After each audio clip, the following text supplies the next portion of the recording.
लोकसभा में आज वक्फ संशोधन विधेयक पेश हुआ, जिस पर संसद से लेकर सड़क तक खूब हंगामा देखने को भी मिला। विपक्ष ने बिल को लेकर तमाम तरह के सवाल उठाए, तो बीजेपी ने वक्फ संशोधन बिल की खूबियों को गिनाते हुए विपक्ष के सवालों का जवाब देते हुए तीखा पलटवार भी किया है। रिपोर्ट देखते हैं। वक्फ अमेंडमेंट बिल अक़लियत की तकदीर और तस्वीर को संवारने वाला बिल है और ये पूरी तरीके से संविधान विरोधी कानून है साहब। जो वक्फ कहे वही सही।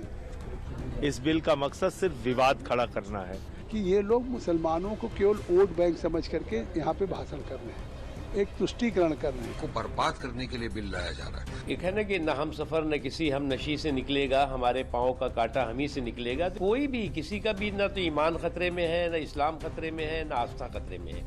वक्फ पर विपक्ष की नाराजगी, सियासी बयानबाजी, आरोपों के बौछार और वार पलटवार की बढ़ी रफ्तार को बयां करते ये बयान वक्फ संशोधन विधेयक पर बढ़े सियासी तापमान को बताने के लिए काफी हैं। लंबे इंतजार के बाद जब बुधवार को लोकसभा में वक्फ संशोधन विधेयक पेश हुआ, तो बिल को लेकर संसद से सड़क तक सियासी घमासान छिड़ गया। वक्फ बिल की आहट भर से हड़बड़ाया विपक्ष, जो शुरुआत से ही बिल के विरोध पर अड़ा था, सदन में बिल पेश पर इसकी खिलाफत में खड़ा दिखा। वक्फ की वर्तमान व्यवस्था में चाहे 5 साल के धर्म पालन की पाबंदी की बात हो, या कलेक्टर से सर्वेक्षण के हस्तक्षेप की बात हो, या वक्फ परिषद या बोर्ड में बाहरियों को शामिल करने की बात हो, इन सब का उद्देश्य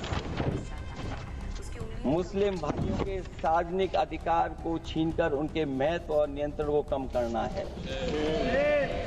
On behalf of All India Trinamool Congress, under the leadership of the Mamata Banerjee, I strongly oppose the bill in entirety. कि आज ये एक विशेष समाज के जमीन पर इनकी नजर है, कल समाज के दूसरे अल्पसंख्यकों के जमीन पर इनकी नजर जाएगी। विपक्ष ने सदन में इस बिल के खिलाफत में सुर बुलंद किया, तो बीजेपी नेता अनुराग ठाकुर ने वक्फ के पुराने कानून की बारीकियों को बताते हुए विपक्ष के आरोपों पर तगड़ा पलटवार किया। सभापति जी,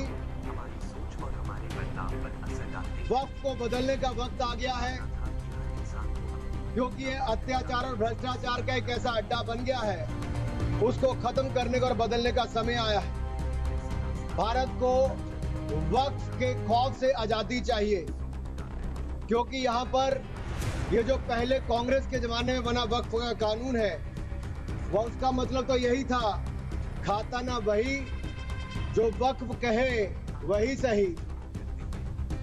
यानी कि जहाँ पे कह दिया वक्फ की जमीन है, वो फिर वक्फ की जमीन हो गई।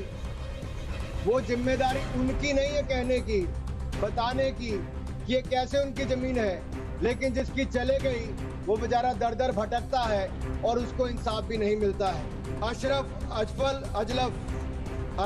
अजलफ और अर्जल, क्या इनमें भी कोई अंतर है?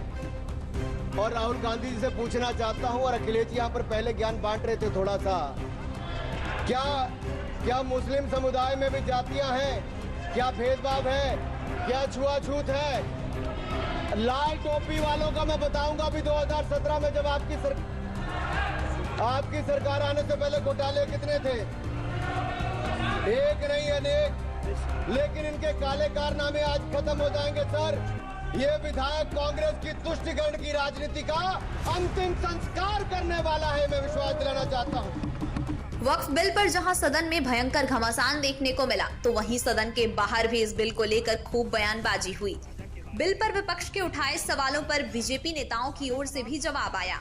आज ये वक्त एक साफ है कि ये लोग मुसलमानों को केवल वोट बैंक समझ करके यहाँ पे भाषण कर रहे हैं, एक तुष्टीकरण कर रहे हैं। और आज सरकार जो इस अमेंडमेंट को लेकर के आई है, वो पसमानदा, गरीब या महिलाओं के वेलफेयर। ये जो बिल है, इसमें जो वक्फ की जायदाद है वो और मजबूत होगी। इससे न दरगाह, न कब्रिस्तान, न मज़ार, न खानका किसी को खतरा नहीं होगा, लेकिन इसमें महिलाओं को प्रतिनिधित्व मिलेगा, पसमानदा मुसलमानों को प्रतिनिधित्व मिलेगा।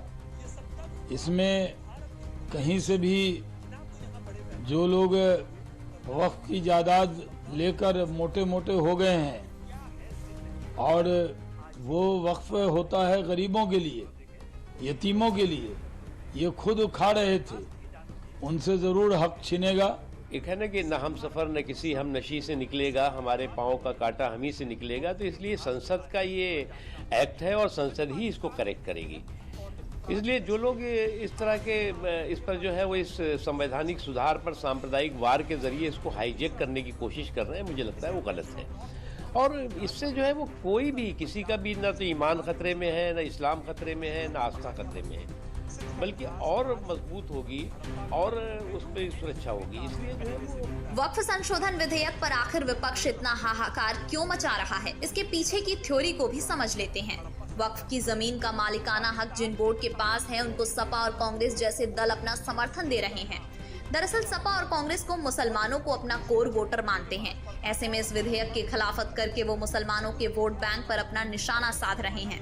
वक्फ संशोधन बिल अगर कानून बनेगा तो वक्फ बोर्ड की ताकत में क्या बदलाव होगा वो भी समझ लीजिए। वक्फ बोर्ड की ताकत कम होगी, वक्फ बोर्ड के असीमित हक पर काबू, जमीन पर वक्फ दावा आसान नहीं होगा, सरकार का ज्यादा दखल हो पाएगा। वक्फ संशोधन को लेकर बहस छिड़ी है, बयानों के शोर की गूंज दिल्ली से लेकर यूपी तक है। हमारे डीडी संवाददाता विकास सिंह ने वक्फ संशोधन विधेयक पर बयान के लिए सबसे मुफीद किरदार को चुना।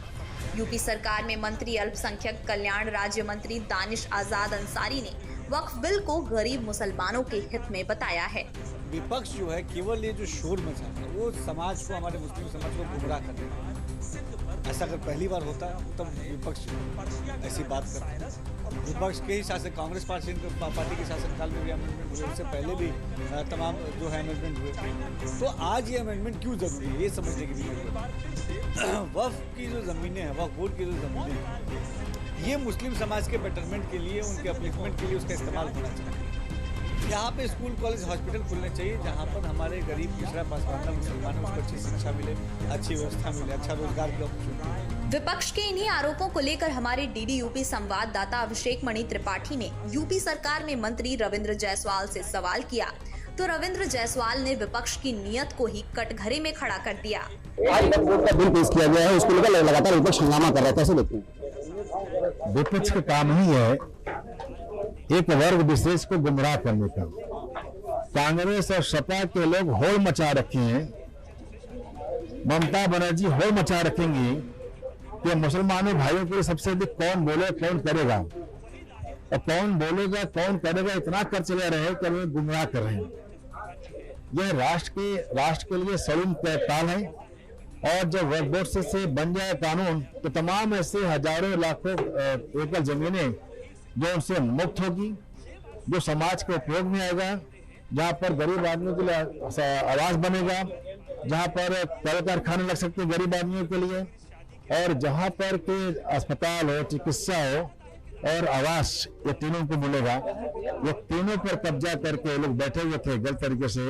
यह कानून पहले ही बनना चाहिए था, लेकिन धन्यवाद देना चाहूंगा प्रधानमंत्री जी को, गृह मंत्री जी को, कि उन लोगों ने इसको संज्ञान में लेते हुए एक नई इतिहास बना रहे हैं। अखिलेश यादव जो है लगातार कह रहे हैं कि भारतीय जनता पार्टी को मुस्लिमों को गुमराह कर रही है। अखिलेश यादव जी या उनके पार्टी का एक नेचर है कि मुसलमान भाइयों को गुमराह करना, और गुमराह करने के बाद उनको यह एहसास कराना कि हम तुम्हारे रक्षक हैं, और ऐसा करके उनको अपना वोडक बनाते हैं। आप देखेंगे कि राणा संग्राम के खिलाफ उन्होंने यही बोला, सोहेल के खिलाफ उन्होंने यही बोला। ये सब हमारे देश के बड़े बड़े महान क्रांतिकारी हैं, और इन्होंने ये खिलाफ जानबूझ के बोलते हैं ताकि एक वर्ग विशेष के कुछ गुमराह लोग उनको अपना हीरो मान लें। जो विशेष वर्ग है उसको लेकर लगातार जो है वो गुमराह कर रहे हैं। अखिलेश यादव के बयान को उन्होंने साफ साफ जवाब दिया। विशाल के साथ अभिषेक मणि त्रिपाठी, डीडी न्यूज़ लखनऊ।